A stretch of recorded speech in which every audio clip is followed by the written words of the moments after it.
Good evening students. और क्या हाल चाल है आप सभी के।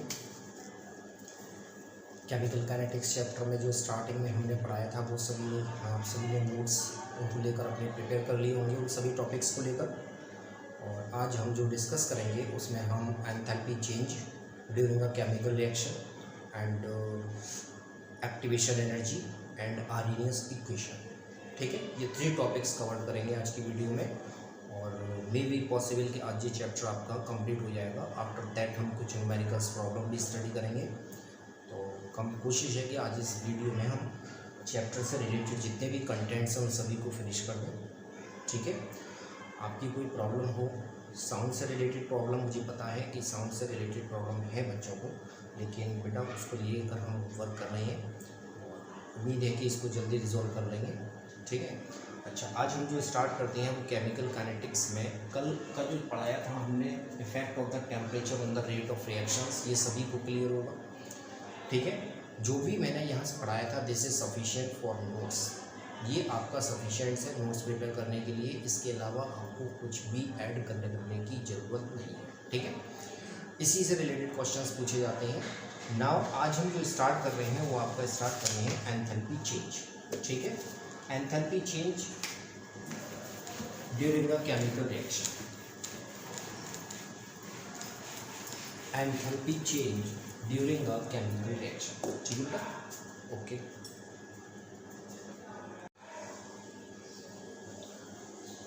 तो हम स्टार्ट करते हैं एक्सोथर्मिक रिएक्शंस, ठीक है। एक्सोथर्मिक रिएक्शंस, एक्सो मीन्स एग्जिट, एग्जिट मीन्स बाहर निकलना और thermic means energy.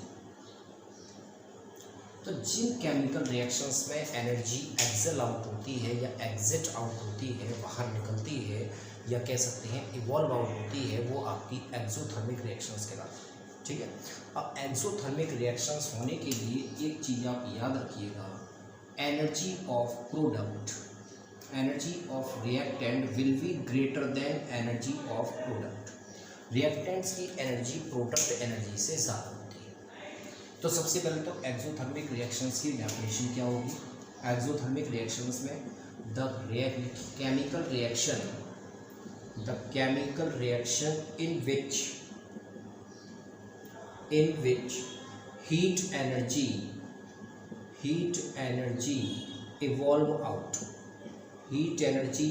evolve out is called exothermic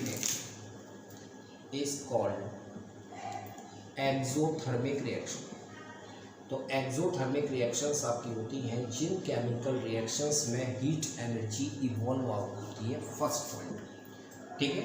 second point, exothermic energy या एक्सोथर्मिक रिएक्शंस के लिए reactant energy always greater than product energy, reactant की एनर्जी प्रोडक्ट एनर्जी से ज़्यादा होगी।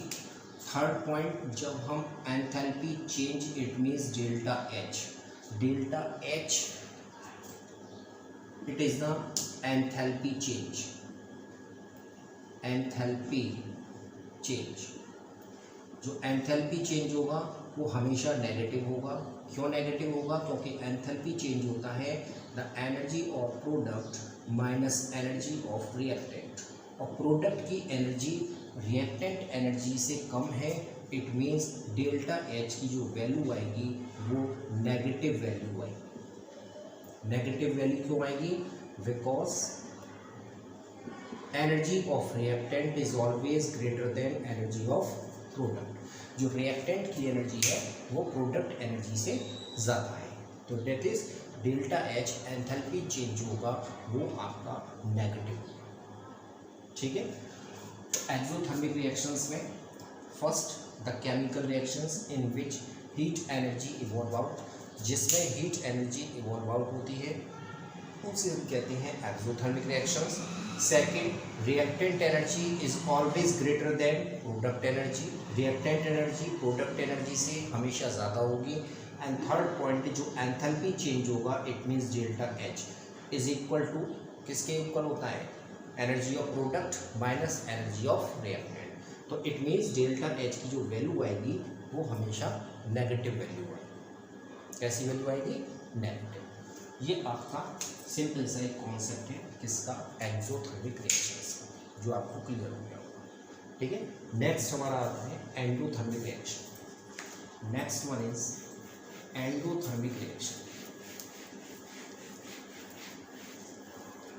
Next is endothermic reaction. Endothermic reaction. अब endothermic reactions कौन सी होती हैं, एंडो मीन्स होता है एब्जॉर्ब, किसको एब्जॉर्ब करना, थर्मिक मीन्स एनर्जी। तो एंडोथर्मिक रिएक्शन में हीट एनर्जी एब्जॉर्ब होती है। तो the chemical reaction in which the heat energy is absorb, जिन केमिकल रिएक्शन में हीट एनर्जी एब्जॉर्ब होती है वो आपकी कहलाती है endothermic reaction. The chemical reaction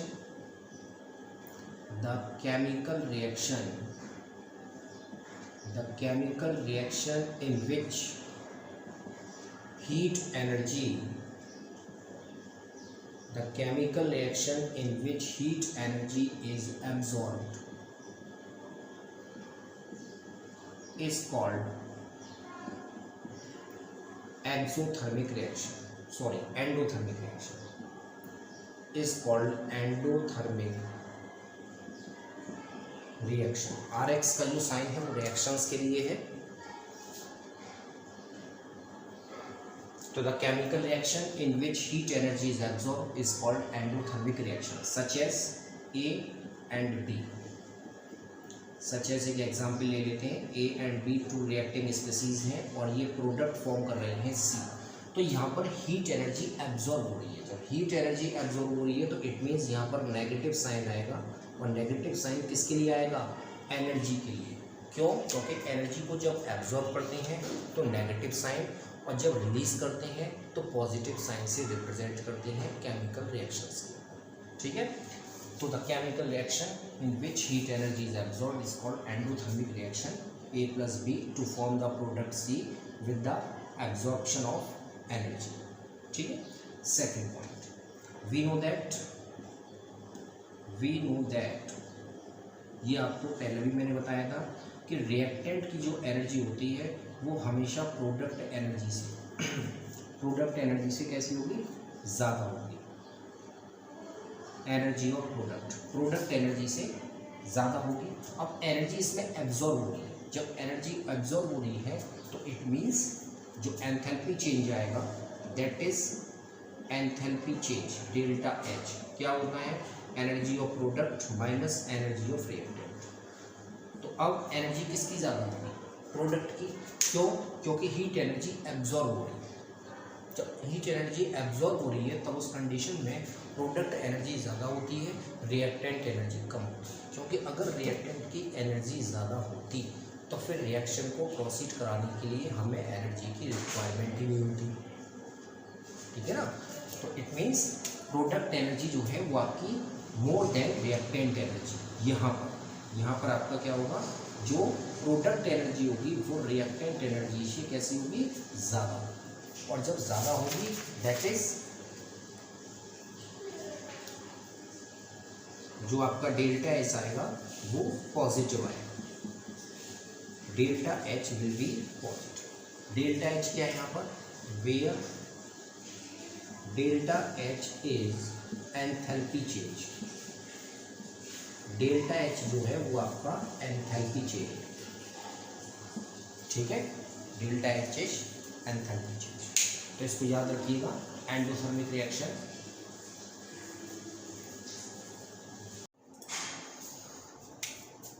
next topic is activation energy. Activation energy को हम रिप्रेजेंट करते हैं बेटा E, और E के बेस पर A, स्मॉल a। कुछ बुक्स में कैपिटल A भी गिवन है तो कैपिटल A से भी रिप्रेजेंट कर सकते हैं, तो E के बेस पर स्मॉल a से रिप्रेजेंट भी कर सकते हैं। एक्टिवेशन एनर्जी होती क्या है, एक्टिवेशन एनर्जी होती है, उससे पहले कल आपको एक चीज़ बताया था, threshold energy. Threshold energy is the minimum amount of energy which is required या विच पजेस्ड होनी चाहिए किसके पास, रिएक्टिंग स्पीसीज के पास। ठीक है, थ्रेशोल्ड एनर्जी क्या होती है? थ्रेशोल्ड एनर्जी होती है this is the minimum amount of energy, minimum amount of energy possessed to minimum amount of energy possessed by reacting species,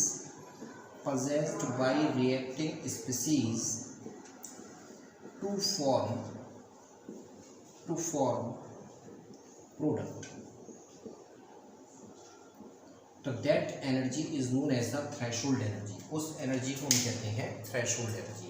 तो थ्रेशोल्ड एनर्जी होती है the minimum amount of energy possessed by the reacting species to form the product, जो reacting species के पास होनी चाहिए product बनाने के लिए, तो that is known as the threshold energy. अब एक्टिवेशन एनर्जी क्या होती है? एक्टिवेशन एनर्जी भी आप इसकी जो डेफिनेशन है वो थ्रेशोल्ड एनर्जी के जस्ट सिमिलर ही है, बट स्लाइटली थोड़ा सा चेंज है। क्या थोड़ा सा चेंज है? It is defined as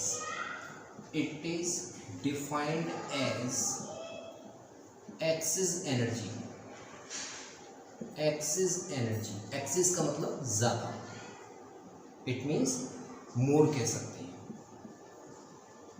more energy. It is defined as excess energy that reacting species या reactants acquire means होनी चाहिए, किस लिए? to cross the energy barrier, to cross the energy barrier, energy barrier को cross करने के लिए। और एनर्जी बैरियर है हमारा थ्रेशोल्ड एनर्जी। एनर्जी बैरियर क्या है? Threshold energy. तो एक्टिवेशन एनर्जी क्या है? वो एक्सेस एनर्जी है जो रिएक्टिंग स्पीसीज के पास होनी चाहिए थ्रेशोल्ड एनर्जी के लेवल को अचीव करने के लिए, उसे क्रॉस करने के लिए। तो वो एनर्जी आपकी कहलाती है एक्टिवेशन एनर्जी। और थ्रेशोल्ड एनर्जी क्या है? वो एक आपका बाउंड्री लेवल है कि इतनी एनर्जी होनी ही चाहिए, किसके पास? रिएक्टिंग स्पीसीज के पास। और एक्टिवेशन एनर्जी क्या है? It is defined as excess energy, more energy, मतलब रिएक्टिंग स्पीसीज के पास इतनी एनर्जी होनी चाहिए कि that reacting acquire to cross the energy barrier, जिससे जो रिएक्टेंट्स हैं वो एनर्जी बैरियर को क्रॉस कर सकें। Energy barrier means threshold energy के लेवल को अचीव कर सकें। अब हमें कैसे पता चलेगा कि किसी रिएक्टिंग स्पीसीज को कितनी एनर्जी चाहिए? तो उसको कैलकुलेट करने के लिए हम एक्टिवेशन एनर्जी कैलकुलेट करने के लिए हम क्या करेंगे? थ्रेशोल्ड एनर्जी और थ्रेशोल्ड एनर्जी में से हम माइनस कर देंगे किसको? द एनर्जी, एवरेज एनर्जी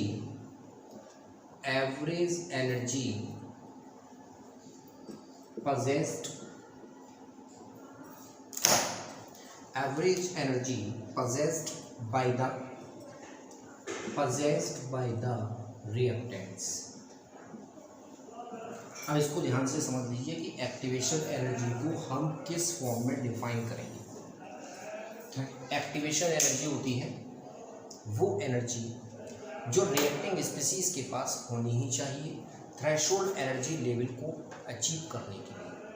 ठीक है, अब इसको कैलकुलेट करने के लिए जो थ्रेशोल्ड एनर्जी है इट मीन्स जितनी एनर्जी रिक्वायर्ड है उसमें से हम माइनस कर देंगे रिएक्टिंग स्पीसीज के पास कितनी एनर्जी है उसमें से, तो माइनस करके जो आएगा वो आपका एक्टिवेशन एनर्जी हो जाएगी। इट मीन्स हमें इतनी एनर्जी प्रोवाइड करानी है रिएक्टेंट स्पीसीज को। ठीक है, इसको हम रिप्रेजेंट करते हैं, इट इज डिनोटेड बाय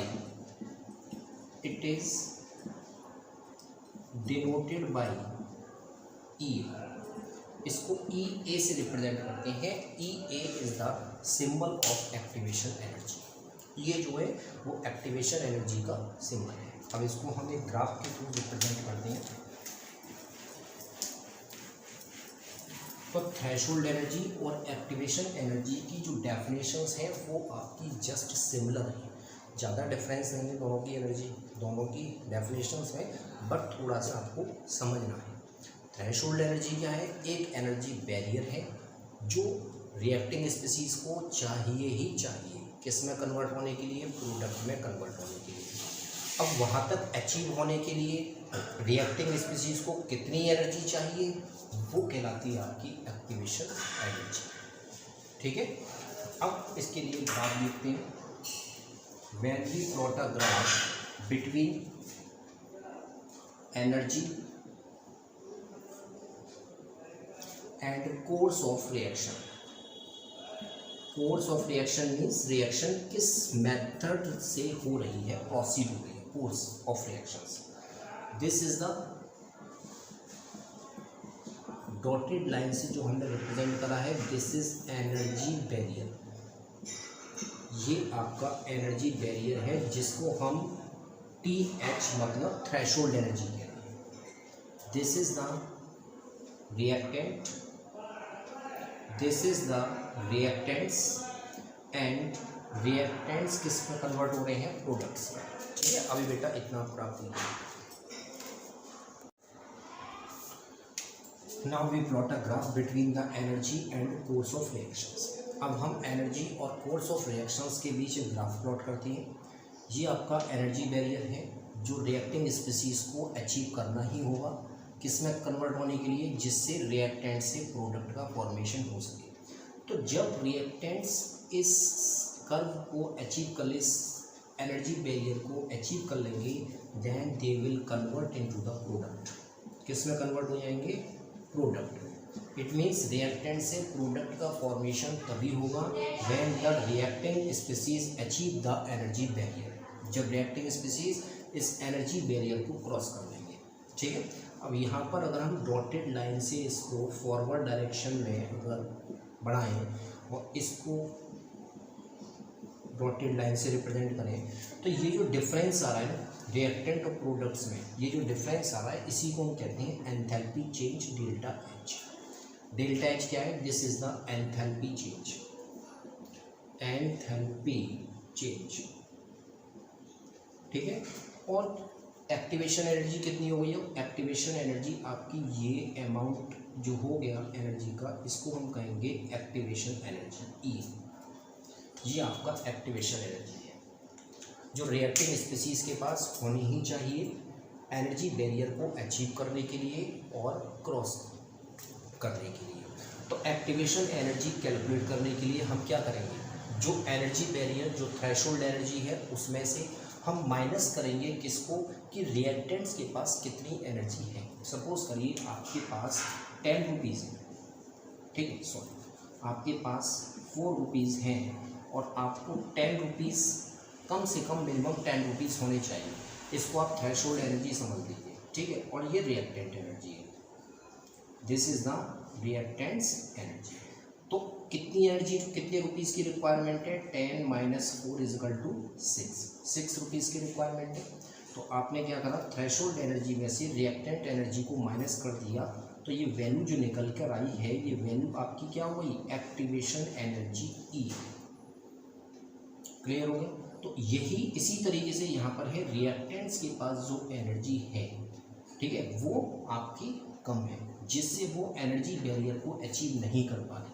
जब अचीव नहीं कर पा रहे तो कितनी एनर्जी की रिक्वायरमेंट है? इट मीन्स एक्टिवेशन एनर्जी को कैलकुलेट करने के लिए हम थ्रेशोल्ड एनर्जी में से माइनस कर देंगे किसको?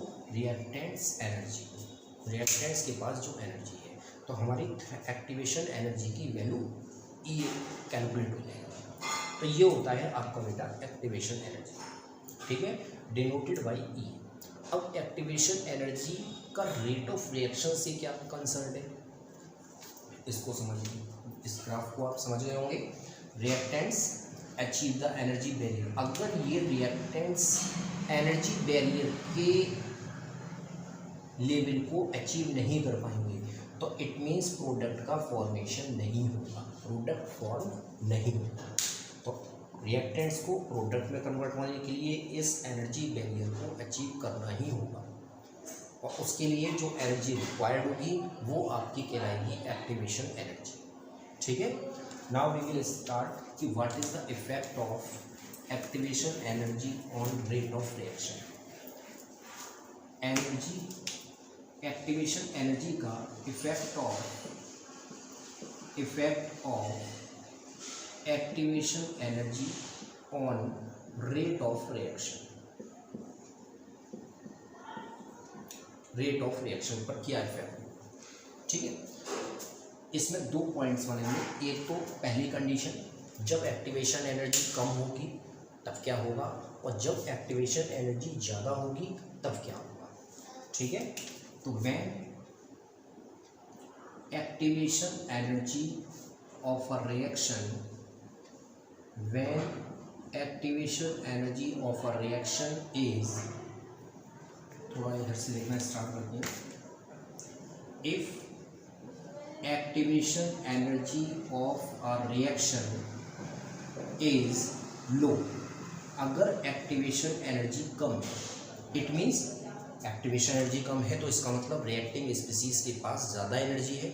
जब रिएक्टिंग स्पीसीज के पास ज़्यादा एनर्जी है तो it means number of effective collision, इस पॉइंट को भी आप इसमें ऐड कर लीजिएगा, that is reactants have more energy to achieve threshold energy level। इसका मतलब रिएक्टेंट्स के पास ज़्यादा एनर्जी है जिससे वो थ्रेशोल्ड एनर्जी लेवल को अचीव कर सकते हैं। ठीक है, number of effective collision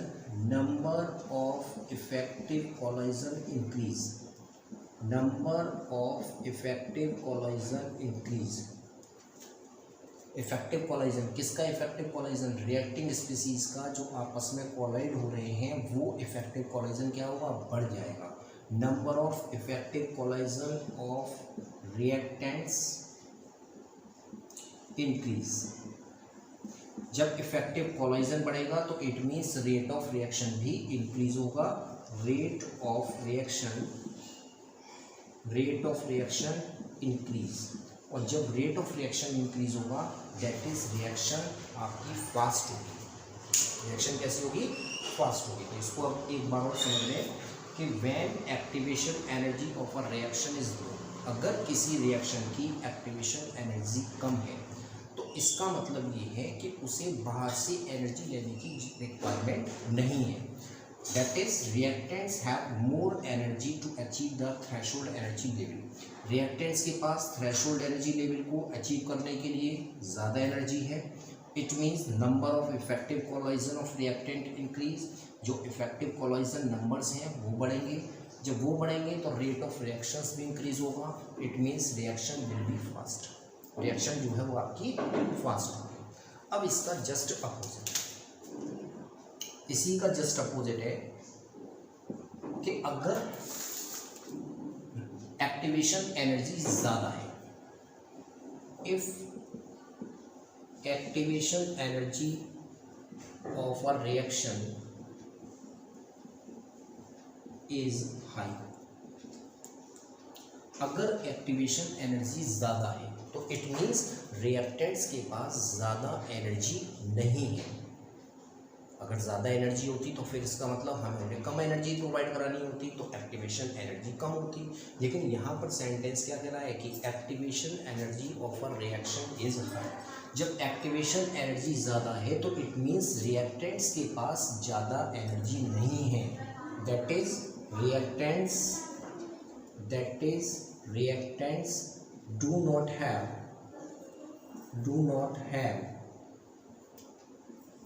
enough energy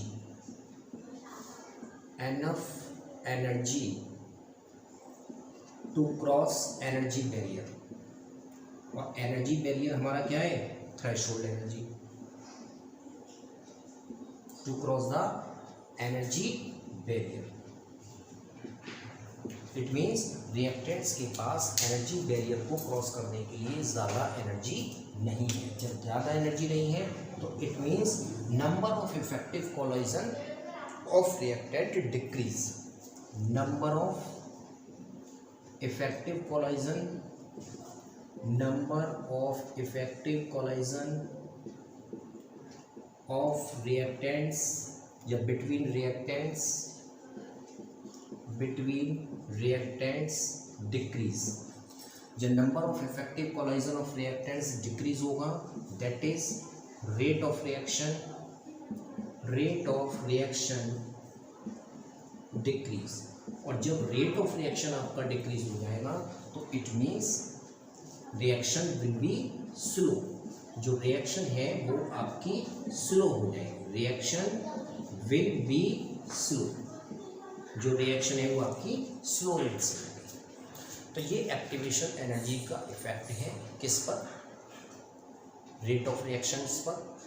ध्यान से समझिए दोबारा कि what is the effect of the activation energy on rate of reaction.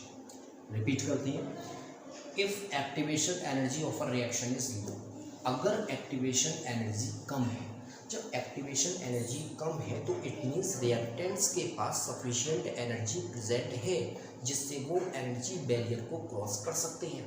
जब एनर्जी बैरियर को वो क्रॉस कर सकती हैं तो number of effective collision increase. Number of effective collision जब बढ़ेगा तो इट मीन्स ज़्यादा से ज़्यादा प्रोडक्ट फॉर्मेशन होगा। जब ज़्यादा से ज़्यादा प्रोडक्ट फॉर्मेशन होगा तो रेट ऑफ रिएक्शन इंक्रीज होगी, और रेट ऑफ रिएक्शन बढ़ने से रिएक्शन विल बी फास्ट। ठीक है, अब इसका जस्ट अपोजिट कि if activation energy of a reaction is high, अगर एक्टिवेशन एनर्जी किसी रिएक्शन की हाई है, ज़्यादा है, तो इसका मतलब उससे ज़्यादा एनर्जी चाहिए। दैट इज रिएक्टेंट्स के पास सफिशिएंट एनर्जी नहीं है कि वो एनर्जी बैरियर लेवल को क्रॉस कर सकें। ठीक है, that is reactant do not have enough energy to cross the energy barrier. जो रिएक्टेंट्स हैं वो एनर्जी बैरियर को क्रॉस कर सकें, इतनी एनर्जी उनके पास नहीं है। That is number of effective collision of reactants decrease. Number of effective collision मतलब जो रिएक्टिंग स्पीसीज आपस में कोलाइड कर रही हैं उनका जो कोलाइजन है वो ज़्यादा इफेक्टिव नहीं होगा। क्यों नहीं होगा? क्योंकि उनके पास एनर्जी है नहीं सफिशिएंट, इसलिए उनकी नंबर ऑफ इफेक्टिव कोलाइजन जो है वो डिक्रीज हो जाएगा। That is rate of reaction भी डिक्रीज होगा, और जब रेट ऑफ रिएक्शन डिक्रीज होगा that is reaction will proceed with slow. जो रिएक्शन है वो आपकी स्लो हो जाएगी। इस कॉन्सेप्ट को ध्यान से आप समझ लीजिएगा। इससे रिलेटेड 2 मार्क्स का क्वेश्चन पेपर में चल रहा है। ठीक है, 2 मार्क्स का क्वेश्चन आता है, आएगा या नहीं आएगा वो कंपलसरी नहीं है, बट 2 मार्क्स का क्वेश्चन कि how is the activation energy is related to the reaction rate, तब आपको ये पॉइंट इस तरीके से वहाँ पर लिखने हैं। अब आप इसको लैंग्वेज फॉर्म में लिख लीजिए या इसको इसी टैबुलर फॉर्म में लिख दीजिए, ये आप पर डिपेंड करता है। ठीक है, जो आपको बेहतर लगे, बेस्ट लगे, समझ में जिस मेथड से समझ में आ जाए उस मेथड से आप पेपर में लिख सकते हैं। तो मैं समझता हूँ कि ये एक्टिवेशन एनर्जी का जो कॉन्सेप्ट है ये क्लियर हो गया होगा कि एक्टिवेशन एनर्जी होती क्या है। एक्टिवेशन एनर्जी होती है जो रिएक्टेंट्स को हम जो एनर्जी प्रोवाइड कराते हैं, किस लिए प्रोवाइड करा रहे हैं कि वो एनर्जी बैरियर को क्रॉस कर सकें, तो उसी को हम कहते हैं activation energy and denoted by E. ठीक है, नेक्स्ट आता है आपका ये टॉपिक यहाँ पर फिनिश हो जाएगा, इसको आप स्क्रीनशॉट ले लीजिएगा।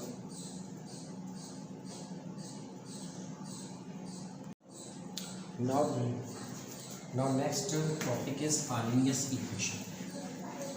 Next topic is Arrhenius equation. इसको और पढ़ लेते हैं।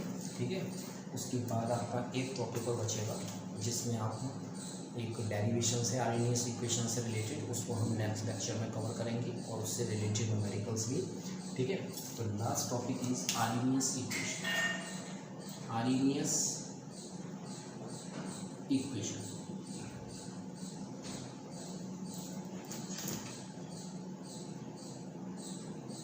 आर्हेनियस इक्वेशन में क्या है, आर्हेनियस जो है वो this is the name of scientist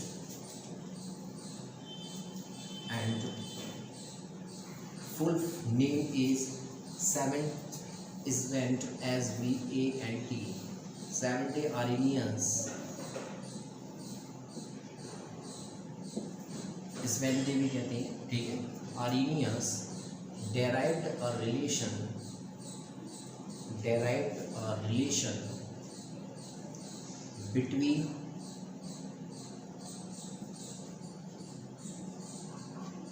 इन्होंने क्या कहा था, इन्होंने आर्नियस ने रेट कांस्टेंट के, activation energy E and temperature T, इन तीनों के बीच एक रिलेशन डेराइव किया था और उस रिलेशन को एक इक्वेशन फॉर्म में डेराइव किया था।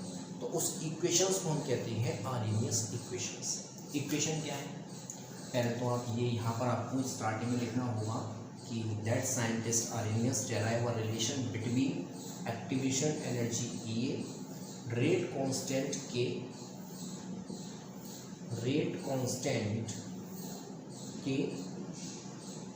And temperature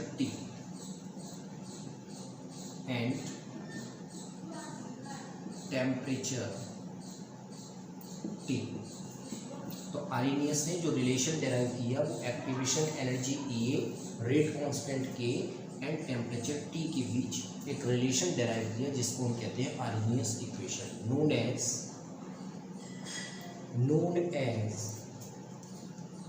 Arrhenius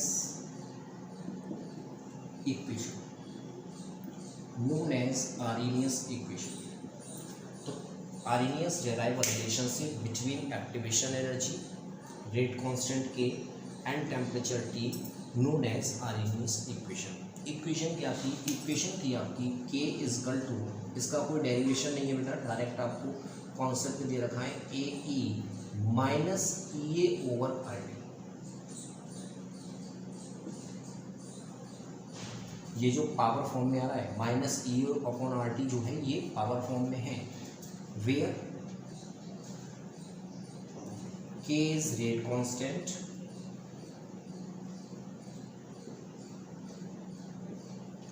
A is frequency factor। अब frequency factor क्या है उसको भी बताएंगे। EA is activation energy,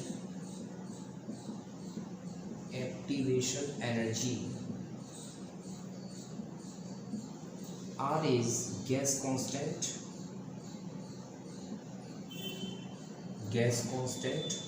and T is temperature।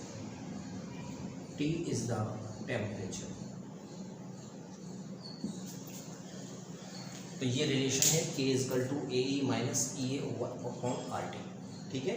Frequency factor क्या है, फ्रीक्वेंसी फैक्टर है the number of effective collision between reacting species in per second इन पर लीटर वॉल्यूम। 1 लीटर वॉल्यूम में, मतलब रिएक्टिंग स्पीसीज के 1 लीटर वॉल्यूम में पर second में कितने रिएक्टिंग मॉलिक्यूल्स का कोलिजन इफेक्टिव है, वो है आपका फ्रीक्वेंसी फैक्टर। इसको मैं यहाँ पर रिप्रेजेंट कर देता हूँ, लिख देता हूँ कि where A is frequency factor है, और इस फ्रीक्वेंसी फैक्टर का मतलब क्या है, नंबर ऑफ इफेक्टिव कोलिजन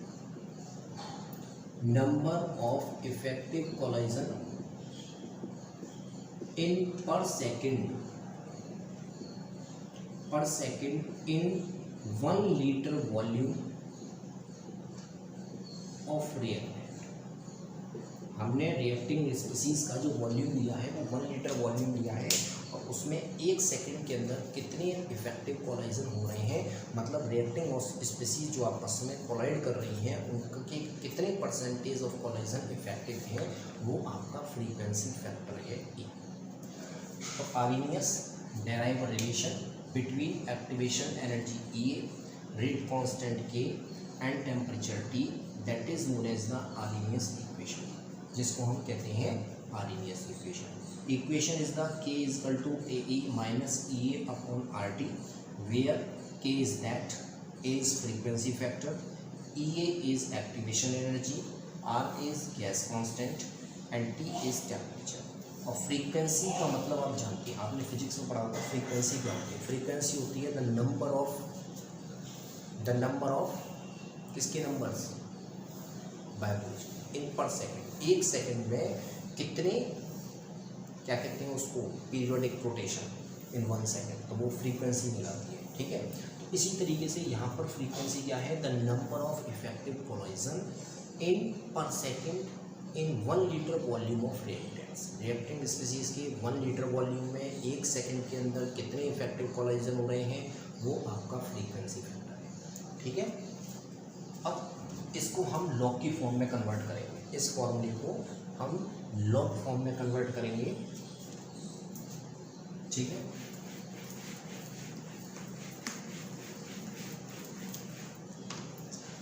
तो we know that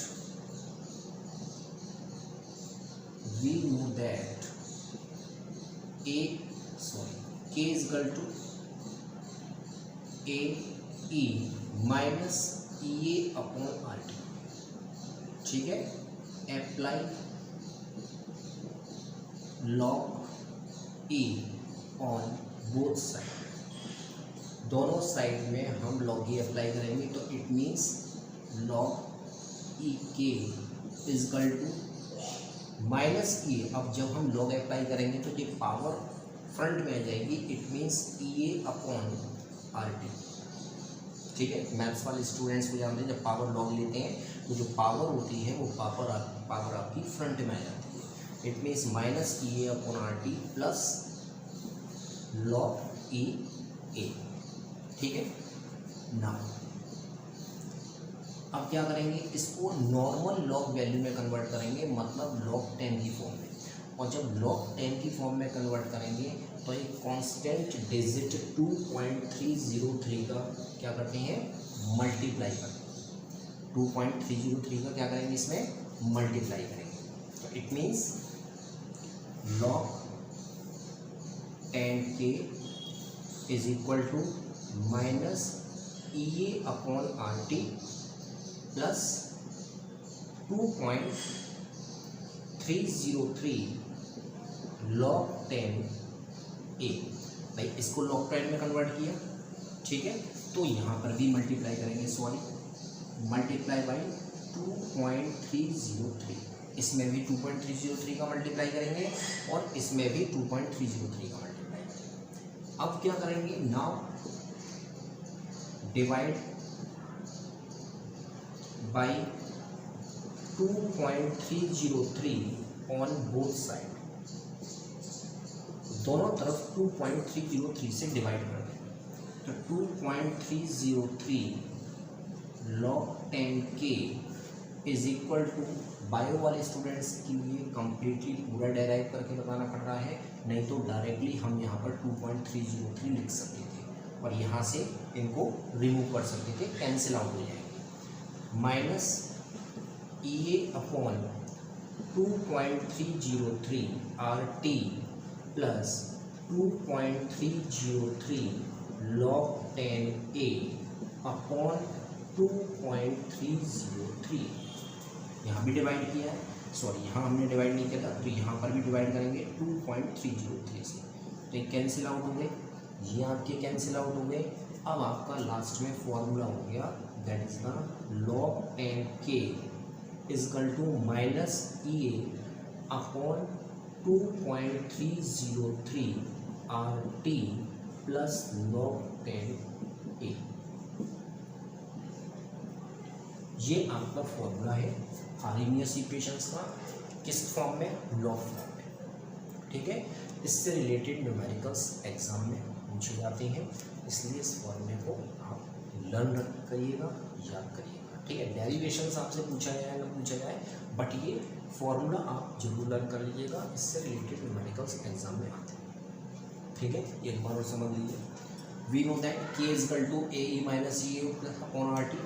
apply log E on both side, दोनों साइड log E अप्लाई करेंगे, तो log E K is equal to जो पावर है वो फ्रंट में आएगी, minus EA plus upon RT plus log A। ठीक है, नाउ अब इसको log 10 में नॉर्मल log में कन्वर्ट करने के लिए एक कांस्टेंट डिजिट 2.303 से मल्टीप्लाई करेंगे। 2.303 log 10K is equal to minus EA upon RT plus log 10A 2.303। यहाँ मल्टीप्लाई क्यों नहीं करा, क्योंकि यहाँ log है, जहाँ log है वहीं मल्टीप्लाई करेंगे। अब इसको यहाँ से रिमूव करने के लिए डिवाइड कर देंगे। Now divide by 2.303 on both side, दोनों साइड्स 2.303 से डिवाइड कर देंगे। ये आपका कैंसिल हो गया और लास्ट में आपका फॉर्मूला आ गया log k is equal to minus E upon 2.303 RT plus log। ये आपका आरएनएस इक्वेशंस का फॉर्मूला है, इससे रिलेटेड न्यूमेरिकल्स हैं और इसका अभी एक डेरिवेशंस का बचा हुआ है। तो आज आप इतनी वीडियो वॉच करिए, नोट्स प्रिपेयर करिए, ठीक है। कहीं कोई प्रॉब्लम हो तो आप बताइए, ठीक है। तो मैं समझता हूँ this is sufficient for today. आज के लिए इतना ही काफ़ी है और आप सभी से उम्मीद है कि आप सभी को वीडियो पसंद आया होगा और जो बच्चे और देखेंगे वीडियो को या देख रहे होंगे वो इसको समझ पाएंगे ढंग से, ठीक है। तो बस आज यहीं पर फिनिश करते हैं, ठीक है। नेक्स्ट मिलते हैं टुमारो।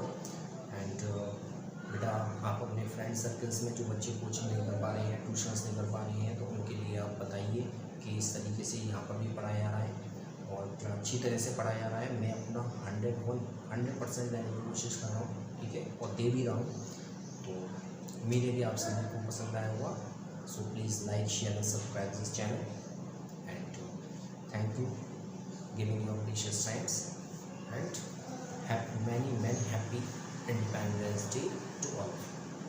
ओके, कल 15 अगस्त है, सेलिब्रेट करिएगा।